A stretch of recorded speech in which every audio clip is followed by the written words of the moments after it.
With the release of another looter-shooter, Outriders, there has been a large outcry of the Devastator being horribly undertuned compared to the other three classes, to the point where players were simply kicking those who were playing Devastator because they are assumed to provide nothing to complete expeditions with.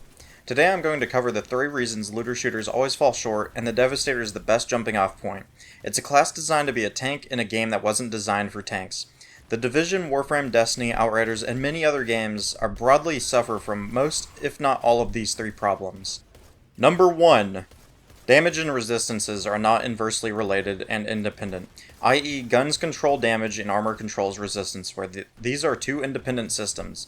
This applies to all the mentioned games besides Outriders and the Division, which actually make an attempt to make this an important design of their game, but more on that later.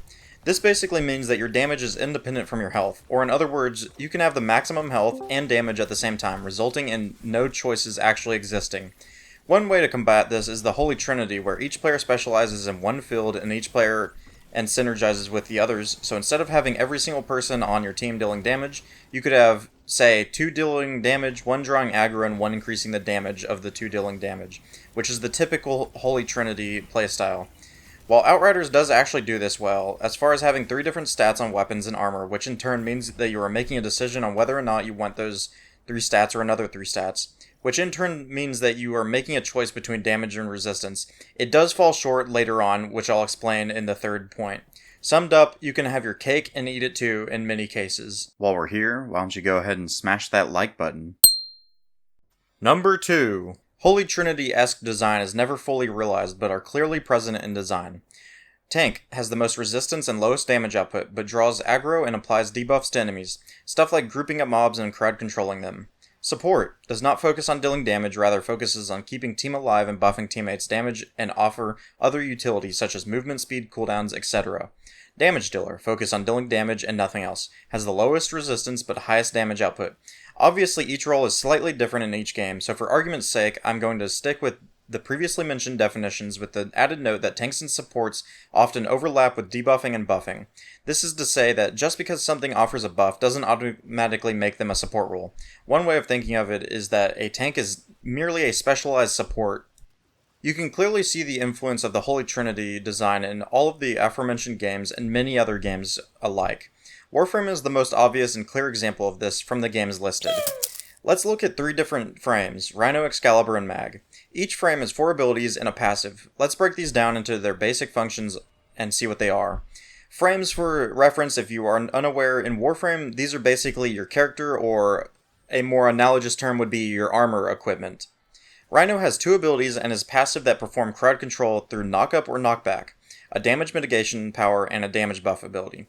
Excalibur has 3 abilities directly built to deal damage, and one that blinds enemies, opening them up for finishers, which is a long way of saying that Excalibur has 4 abilities designed for dealing damage. His passive gives an increased damage and attack speed to all melees for himself. Mag has a utility passive which allows pickups to fly towards her to keep her stocked up on resources throughout combat, 2 crowd control abilities, and 2 debuff abilities where one is also a shield buff for allies. So from these 3 frames we can clearly see that following this trend. Rhino, being the tank character, has the highest resistance and is able to perform easy and large crowd control. Excalibur, being the damage dealer, having every single ability focused around doing nothing other than damage. And Mag would fit into the support role since her focus is on debuffing enemies and buffing allies. Without loss of generality, this is where the example can be applied to all looter shooters and more games broadly speaking, rather than relying on Warframe designs and mechanics for the analogy to continue. Well, now that's fine and all, but the thing that Warframe gets wrong is that each of these abilities are independent of the weapons equipped. And since there will always be a singular strongest weapon, you can now equip the strongest damage resistance frame with the strongest weapon, thus resulting in the tank not only having the strongest defenses, but also having the strongest offenses, making the damage dealer and support style class irrelevant. Supports become irrelevant at this point because you no longer need someone to keep your healed because you can just totally mitigate all damage, and you don't need a damage dealer because you can equip the same weapons as they would, meaning you are within a margin of dealing the similar or the same amount of damage. Then when you scale this up to multiplayer, you lose out on any sort of synergistic playstyle as each player chooses their loadout independently of each other, and since you can go in with the highest damage and also take the highest damage resistance at the same time, there's no reason for each individual player to attempt to play anything other than that. Since the bonuses granted by playing a support or damage dealer would be mute or even negative to the team, This results in a breakdown of any sort of team play and is simply 4 carbon copies of the same build because this build is entirely self-reliant for each of the role's primary objectives. Then this ends up resulting in a lack of diversity of builds, which means choice never existed in the first place. And if choice is simply an illusion, then what is the point of having more than one item in a loot-driven game? There might as well have simply been one item for each gear slot, seeing as this is what the meta basically becomes. The perfect example of this, for Destiny's sake, is the difference between top and middle tree Void Titan. Top tree allows you to drop a bubble which prevents bullets from passing from one side to another. When players step into the bubble, they receive a buff called Weapons of Light, which increases your damage. All players, including the player who dropped the bubble, are able to walk in and out of the bubble freely to take advantage of this buff. Then on the middle tree, the Titan, instead of dropping a bubble, now essentially becomes the bubble while blocking with their super. The difference here is that players may now shoot through the shield, and while standing near the Titan in the super, will gain the Weapons of Light buff, the same buff from the top tree bubble, so the same damage percentage increase. The difference here is that one instance, all 3 players are able to gain the damage bonus, and one is essentially mobile, while both providing a damage bonus and a cover from enemies. The key problem starts to emerge when you realize that majority of players' damage comes from their weapons rather than their abilities, and since weapons in Destiny can be used by everyone and are independent of your armor, the only choice here is whether or not you want 3 people to deal maximum damage or 2 people to deal maximum damage. Since the game is designed to only desire maximum total damage, the choice is clear. 99% of the time you want to use the top tree because you are losing one of the player's damage, which could either be 1/3 or 1/6 of the potential team damage. Obviously, I'm only comparing the supers, and there are reasons you might want to use one over the other in different circumstances, but conceptually the designs conflict with the design of the game at large, which brings me to my third and final topic. Number 3.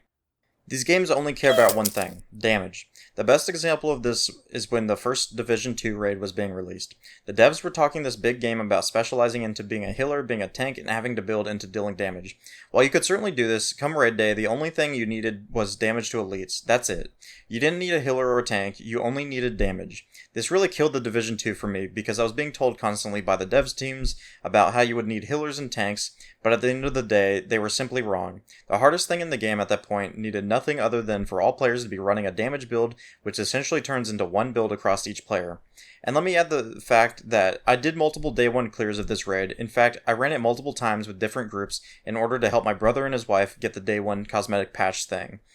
The same can be said for Destiny. In fact, there isn't even any semblance of anything other than damage, to the point where when you kill the boss, all the other enemies just despawn, meaning that you can easily skip challenges in many places if you can deal enough damage fast enough.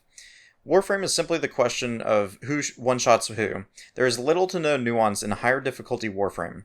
And Outriders attempts to allow diverse builds, but the problem is that the entirety of the endgame in Outriders is designed around killing more and more enemies faster and faster, which results in only valuing the highest damage dealers in the endgame.